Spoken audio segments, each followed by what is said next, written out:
અમારા ગામમાં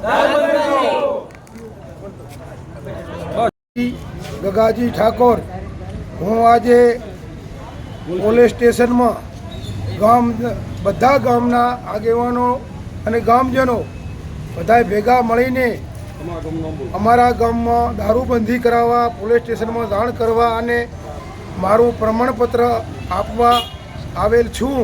તો આ દારૂ બંધ થવું જોઈએ અને 4 અડ્ડા ચાલે છે. 4 અડ્ડામાં 2 મહિલા ચલાવે છે અને 2 પુરુષો ચલાવે છે.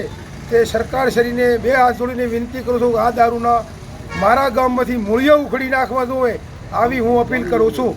આ દેશી દારૂ છે કે ઇંગ્લિશ દારૂ છે? દેશી દારૂના અડ્ડા ચાલે છે, ઇંગ્લિશના ચલાવે છે.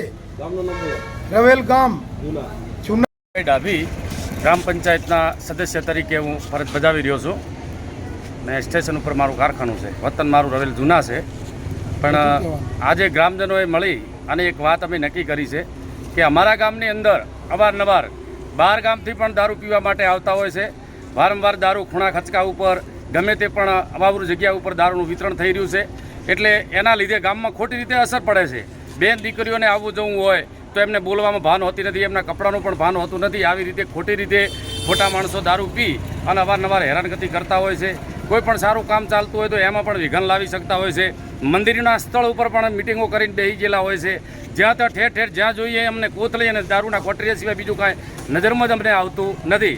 એટલે આજે સર્વ કુમના બધાય કુમના આગેવાનો મળી અને સર્વ ગ્રામજનો મળી પંચાયતની બોડીને દબાણ આપવાથી આજે 11 વાગે સવારના 11:15 વાગે નિર્ણય કર્યો કે ભાઈ પંચાયતની બોડી ગમે તે નાનાથી મોટો સભ્ય હોય, આ સરપંચ હોય, ડેલિગેટ હોય, યા ગામનો આગેવાન હોય કે સમાજનો આગેવાન હોય, એમને મળી અને દિયોદર પોલીસ સ્ટેશને જાણ કરવી જોઈએ.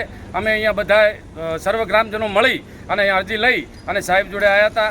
સાહેબે અમારી અરજી સ્વીકારી છે અને આટલું કરતાંય જો કાંઈ પણ આના પગલાં નહીં લેવાય તો આગળ આનું બીજી વાર પણ અરજી કરવાનો અમે ઈચ્છા ધરાવીએ છીએ.